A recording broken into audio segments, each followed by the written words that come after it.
It's an absolute privilege to speak a little bit about our education program and what we are doing currently, but more importantly, how have we arrived to what we are doing.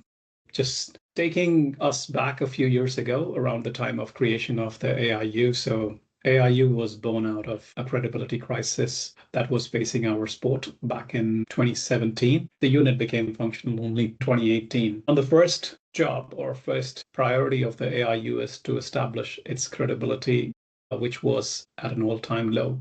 So, of course, the primary focus was given on establishing functions like testings, investigation and intelligence, and case management to just give confidence to the community that World Athletics has created an independent unit, and that speaks in its actions. After a few years, we started getting some feedback from the community that you are definitely achieving some success around preventing cheats or kind of catching cheats and sanctioning them and stuff. But I think there is much deeper need to prevent it before happening. And that was extremely challenging for us to determine the starting point. And I consulted with a lot of industry experts like Sue, Denise, and others about the approach that exists over there.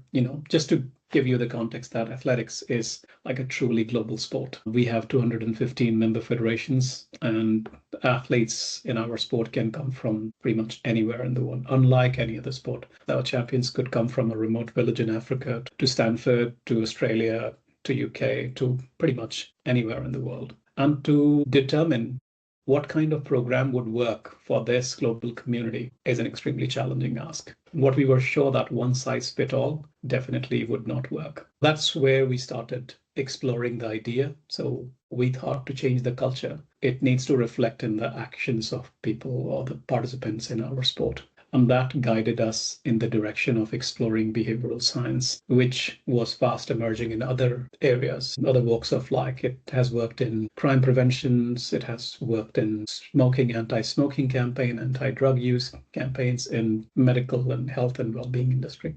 So we started exploring around that. And that kind of sets the context of what we wanted to do. We wanted to influence the behavior, which is dependent on the context, culture, surroundings, systems, instead of just providing information. We thought information provision can only take us so far, but if we need to go beyond, we need to work around actually influencing the behavior and take advantage of the community in that. So that's where we arrived at behavioral science as the anchor around which we will set our education program. And we were clear from the very beginning that behavioral science offers multiple intervention options which go beyond education. So it was our opportunity to influence multiple aspects, from policy making to communication function to interventions to campaigns and stuff. So it is more holistic AIU-wide thing than just an education function. Education is driving it, but it becomes a much wider thing.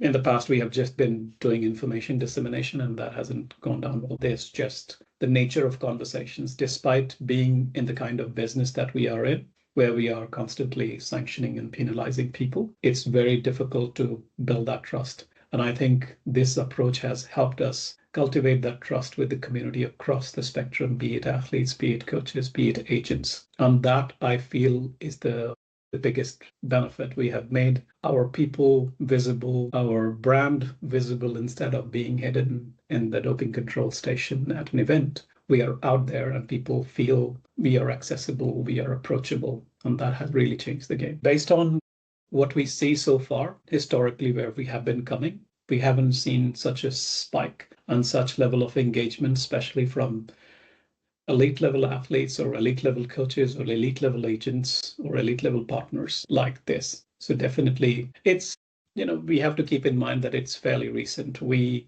introduced the behavioral strategy in end of 2021. So 2022 was a year of community consultation. We did a lot of focus groups, a lot of conversations, and we utilized the events in 2022, which was the World Championships in Eugene. But then from 23 onwards, we kind of started pushing through new products that we are developing in partnerships with LBU and Behavior Works. We started working with Behavior Works in 24, and we started working with LBU in 21. So it's all been shifted in the last 4 years. So such a short span of time. Education by nature takes a longer time to show results, but I think the early signs are really good. It's still a long way to go, but we have started well. So Laurie Patterson and I, really, as Adi said, in 2021, we're really delighted to work closely with Adi and the education team and more broadly the AIU team to design the behavioural strategy that we're talking about today. And a cornerstone of that strategy was very much the generation of an evidence base to guide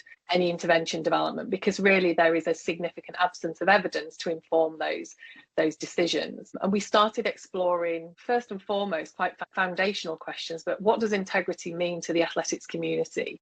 What do they think are the biggest threats to the integrity in their sport? And we've got a brilliant team at Leeds Beckett working on this project, including Megan Bentley and Andrew Hayes, who were very much embedded researchers in this project and have continued to be, because they undertook the focus groups and the interviews with athletes, and importantly, and I think I want to stress this, athlete support personnel, because a lot of the times the focus is on athletes, but ultimately there is a big network around athletes who are hugely influential in their behaviour. So we engaged athlete support personnel and technical officials as well, and that was across the globe. And importantly, we generated lots of findings because Megan and Andy were able to really engage in a really candid conversation. There was a lot of trust and independence in that process, and we, as I said, generated a lot of insight. But probably most relevant to today's discussion are maybe 3 key findings there. The first one being that integrity does matter to the community. They appreciate its importance, but they recognise it's just not talked about enough. They were really keen for the AIU to work more closely with them as a community,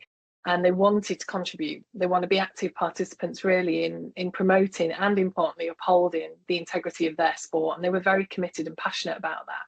Whilst integrity as a concept was valued, it wasn't very easy for them to articulate what it was and what it meant and how they evidenced integrity in their everyday actions and behaviours. But really at the heart of integrity and the way they articulated their ideas of integrity was very much around respect. And those findings highlighted it was about respect for themselves, it was about respect for others, and it was absolutely about respect for the rules. And alongside that importance of a greater engagement with the community, both athletes and athlete support personnel, was really important to make that shift away from the AIU being seen as an organisation that's doing a brilliant job at, in inverted commas, weeding out the cheats.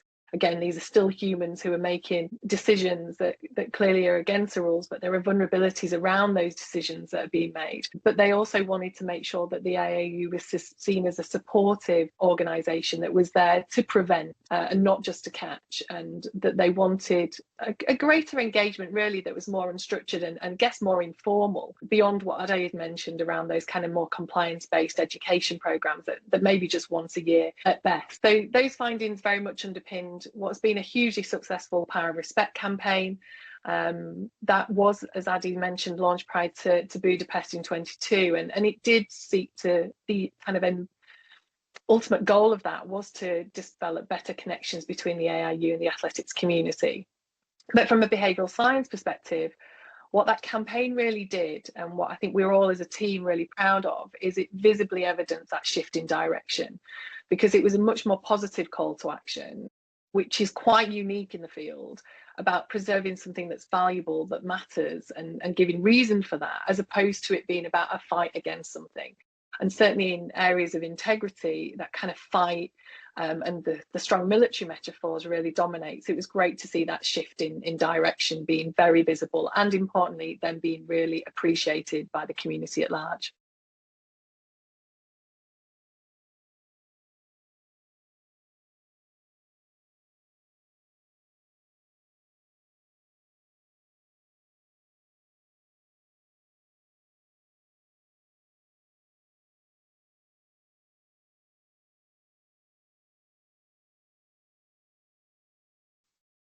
We've been encouraging and working with organisations and to try and move away from this kind of fear appeals and these compliance driven messages, because we're really acutely aware that human behaviour and the kind of science tells us that just telling people not to do something or telling them what the rules and regulations are alone is going to have limited impact on actual behaviour. And that's been evidenced from multiple fields of inquiry.